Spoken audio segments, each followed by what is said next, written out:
Info के नाज़रीन अस्सलाम वालेकुम। आज की वीडियो में आपको बताएंगे कि कैसे लद्दाख में चीन के हाथों शिकस्त के बाद भारत की सियासी और अस्करी क़यादत में रस्साकशी शुरू हो गई। भारतीय फौज में कैसे लड़ाई शिद्दत अख्तियार कर गई। बिपिन रावत और भारतीय आर्मी चीफ आमने सामने आ गए। अजीत डोवाल भारतीय आर्मी चीफ और रा के चीफ को क्यों हटाना चाहते हैं। तहलका खेज इंकशाफात ने भारत भर में कोहराम बर्पा कर दिया। साबिक भारतीय फौजी भी मोदी के खिलाफ मैदान में आ गए। मोदी की कुर्सी पर तलवार लटकने लगी। लद्दाख और साउथ चाइना सी में नया महाज क्यों गर्म हो गया। अमेरिका ने चीन के खिलाफ कौन सा नया मंसूबा बना लिया। चीन ने अमेरिका को एक बार फिर खबरदार कर दिया। भारत का सब कुछ जमीन बोस हो गया। वीडियो में आगे बढ़ने से पहले नए आने वाले दोस्तों से गुजारिश है कि चैनल को सब्सक्राइब कर लें और घंटी के निशान को जरूर दबाएं। वीडियो को व्हाट्सएप ग्रुप्स और फेसबुक पर भी जरूर शेयर कर दें।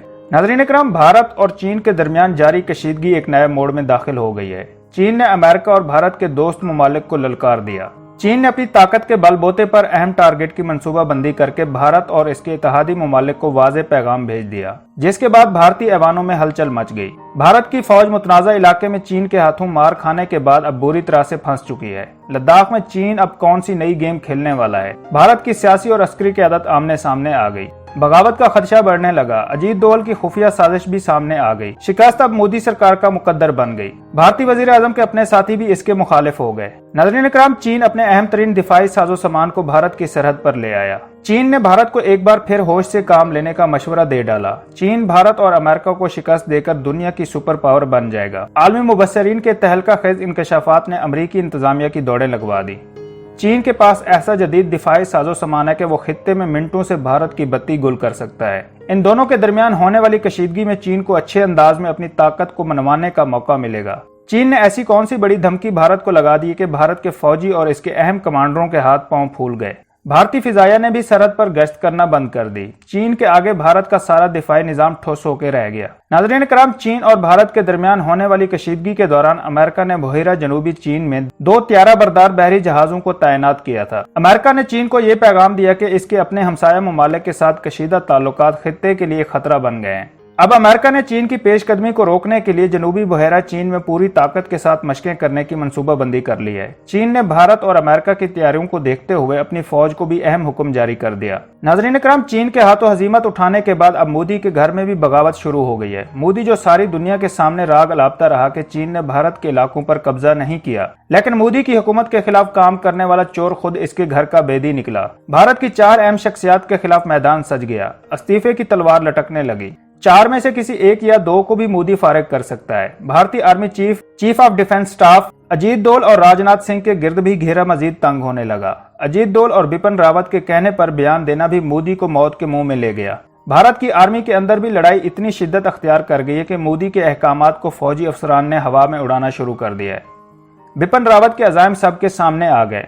मोदी ने बिपिन रावत और अपने करीबी साथी के कहने पर भारत की जनता को खुश करने और लद्दाख में मौजूद भारतीय फौजियों की बगावत को रोकने के लिए ये बयान दागा कि चीन का एक फौजी भी भारत के सरहदी इलाके में नहीं घुसा। लेकिन हम आपको अपनी पहली वीडियोस में भी बताते रहे कि चीन का कोई भी फौजी भारत के इलाके से वापस नहीं गया। लेकिन मोदी का गोदी मीडिया यही राग गाता रहा कि चीन की फौजें वापस चली गई हैं और भारतीय सुरमाओं ने चीन के फौजियों को तिगनी का नाच नचा दिया है। अब भारत के मीडिया टाइम्स नाउ ने तहलका खेज इंकशाफात करके मोदी के दावों पर पानी फेर दिया। अपनी रिपोर्ट में इंकशाफ किया कि मोदी और इसके दोस्त सिर्फ और सिर्फ अवाम को राम करने के लिए ये सारी कहानी सुना रहे हैं। लेकिन हकीकत में चीन का कोई भी फौजी अपनी पोजीशन से पीछे नहीं हटा और ना ही चीन के फौजियों ने भारतीय इलाकों का कब्जा छोड़ा है। रिपोर्ट में बताया गया कि चीन ने सिर्फ और सिर्फ अपनी फौज की तादाद को कम किया है, ना कि इसने अपने फौजी सरहद से पीछे हटाए हैं। लेकिन मोदी का गोदी मीडिया ये खबरें चलाने में लगा हुआ है कि चीन अपनी पोजीशन से पीछे हट गया है। नाज़रीन इकराम, भारत की अस्करी क़यादत ने एक दूसरे के गले को पकड़ लिया है। मोदी के सारे मंसूबों को नाकाम बनाते हुए भारत को तबाही के मुंह में ले गए।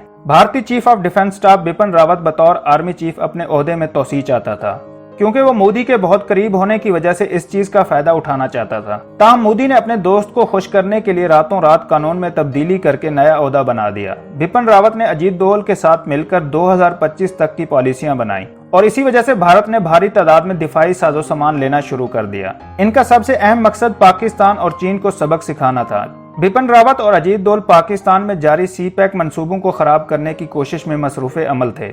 इसके अलावा गिलगित बल्तिस्तान और आज़ाद कश्मीर पर कब्जा करना इनके अहम मंसूबों में शामिल था। इसके अलावा पाकिस्तान में अमन और अमान को खराब करने के लिए अफगानिस्तान को इस्तेमाल किया जा रहा था। नाज़रीन इकराम, मोदी ने अपने दोस्त बिपिन रावत को पाकिस्तान के खिलाफ महाज खोलने के लिए ओहदा दिया, जो अब इसको महंगा पड़ गया। चीन के हाथों मार खाने के बाद भारतीय आर्मी चीफ और बिपिन रावत के दरमियान टसल शुरू हो गई। बिपिन रावत के आने के बाद भारतीय फौज के तीनों चीफ मोदी के दोस्त बिपिन रावत को जवाब दे हैं। भारतीय आर्मी चीफ पर चीन से शिकस्त के बाद दबाव बढ़ने लगा कि आपकी नाकाम पॉलिसियों की वजह से चीन भारत के इलाकों में घुस आया है और इसने बहुत से इलाकों पर अपना कब्जा जमा लिया है। इतना सब कुछ हो जाने के बाद लद्दाख भारत के हाथ से निकल गया और भारत की आर्मी सोती रही। नाज़रीन इकराम, इतनी बेइज्जती होने के बाद भारतीय आर्मी चीफ इस वक्त बिपिन रावत के खिलाफ हो गए हैं। उनका कहना है कि हर मामले में बिपिन रावत आते हैं और मेरे अहकामात को बाईपास कर देते हैं, सीधे मोदी के पास जाकर पॉलिसियां बनाते हैं और हमें ऑर्डर भेज दिया जाता है कि इन पॉलिसियों पर अमल करो। हमारी कोई राय नहीं ली जाती और अगर आर्मी के जवानों से मोदी खिताब कर रहा हो तो वहां पर भी बिपिन रावत घुस जाते हैं। भारतीय आर्मी चीफ ने कहा कि अब हमें बिपिन रावत को जवाब देना पड़ा कि हम चीन से निपटने के लिए अपनी क्या पॉलिसियां बनाएं। हमारी ये गलती नहीं है, असल में सबसे बड़ी नाकामी भारत की खुफिया एजेंसियों की है। अगर वो हमें कोई बरवक्त इतला देते तो हम चीन के खिलाफ कोई कार्रवाई करते। नाज़रीन इकराम, भारत की अस्करी और सियासी क़यादत में दिलचस्प सूरत हाल ये बनी हुई है कि अगर भारत की एजेंसी रा के चीफ से कुछ पूछा जाता है तो वो कहते हैं कि हमारे सर पर तो मोदी ने अपने दोस्त अजीत डोवल को बिठा दिया है। अजीत डोवल ने पाकिस्तान के खिलाफ महाज गर्म रखने के लिए सारी की सारी इंटेलिजेंस को पाकिस्तान के इलाके बलोचिस्तान, गवादर और अफगानिस्तान में रखा हुआ है। चीन के मंसूबों पर हमें कोई काम करने नहीं दिया गया। अब इस सारी सूरत हाल का सबसे बड़ा जिम्मेदार अजीत डोवल है। रा चाहती है कि मोदी अपने दोस्त अजीत डोवल को फौरी तौर पर फारिग करे, जबकि भारतीय आर्मी चीफ चाहते हैं कि बिपिन रावत को ओहदे से हटाया जाए। नाज़रीन इकराम, बिपिन रावत को अगर फारिग किया जाता है तो भारतीय फौज में बगावत शुरू होने का खतरा पैदा होता है, क्योंकि आर्मी में इसके हामियों की तादाद बहुत ज्यादा है जो चाहती है कि भारतीय आर्मी चीफ निर्वाणे को फारिग किया जाए और इनमें से कोई एक शख्स इस ओहदे को संभाले। लेकिन बिपिन रावत की वजह से भारत की अस्करी क़यादत में से कोई ये जिम्मेदारी लेने को तैयार नहीं कि वो आर्मी चीफ बने। सब पीछे हट रहे हैं कि कहीं चीन के हाथों होने वाली शिकस्त का सारा मलबा इनके गले में न पड़ जाए, क्योंकि इस वक्त पूरी आर्मी को बिपिन रावत ने अपने कंट्रोल में रखा हुआ है। रा के चीफ की ख्वाहिश है कि अजीत डोवल को फारिग किया जाए और भारत के आर्मी चीफ चाहते हैं कि मोदी बिपिन रावत को फौरी तौर पर अपने ओहदे से हटा दे। नाज़रीन इकराम, जब पाकिस्तान ने भारत की दुर्गत बनाई तो फौरी तौर पर नरेंद्र मोदी ने अपनी फिजाइया के एयर चीफ को ओहदे से हटा दिया था। अगर अब हालात ज्यादा खराब होते हैं तो मोदी सरकार राजनाथ सिंह को कुर्बानी का बकरा बनाएगी।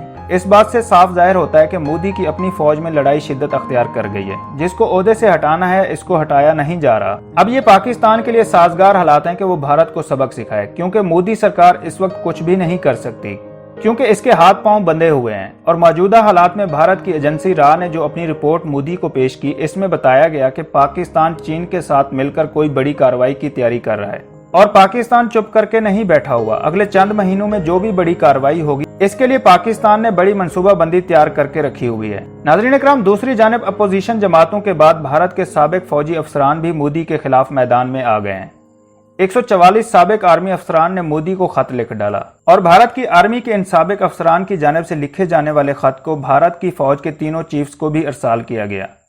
इन अफसरान ने खत में लिखा कि मोदी इस वक्त बुरी तरह नाकाम हो चुका है। हम अब शर्मिंदा हो रहे हैं कि जिस तरह भारत की फौज को चीन के हाथों मार पड़ी, कि हम इस फौज का कभी हिस्सा थे, जिसे मोदी ने अब अपने नापाक अज़ैम को कामयाब करने के लिए मुतनाज़ा बना दिया है। इनकी पॉलिसियां बुरी तरह नाकाम हो गई हैं। सिविल मिलिट्री ताल्लुकात कहीं नजर नहीं आते और भारत का इंटेलिजेंस का निजाम बुरी तरह पिट चुका है। अब वक्त आ गया है कि नए इंटेलिजेंस निजाम को लाया जाए। उन्होंने मोदी से मुतालबा किया कि वो इस बात को वाजे करें जो उन्होंने अपने बयानात में बार बार कही कि चीन का कोई फौजी भारत की हदूद में नहीं घुसा, लेकिन सारी दुनिया का मीडिया चीख चीख कर कह रहा है कि चीन के फौजी भारत की सरहदों में घुस गए हैं। साबिक अफसरान ने खत में लिखा कि मोदी के इस बयान को चीन ने कैश करवाया और इसका सबसे ज्यादा फायदा चीन ने उठाया है, जिसने भारत के इलाकों पर कब्जा भी कर लिया है। और अब वो ये भी कह रहा है कि भारतीय वजीर आजम खुद कह रहे हैं कि चीन ने इसकी सरहदों पर कब्जा करने की कोशिश नहीं की।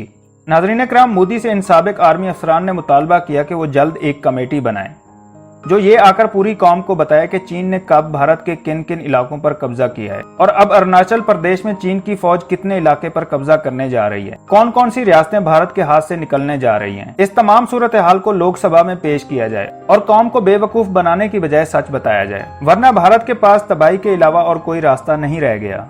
दोस्तों, वीडियो पसंद आई है तो लाइक और कमेंट करना मत भूलें और अगर अभी तक आपने चैनल को सब्सक्राइब नहीं किया तो सब्सक्राइब कर लें और घंटी के निशान को जरूर दबाएं। वीडियो को व्हाट्सएप ग्रुप्स और फेसबुक पर भी जरूर शेयर कर दें।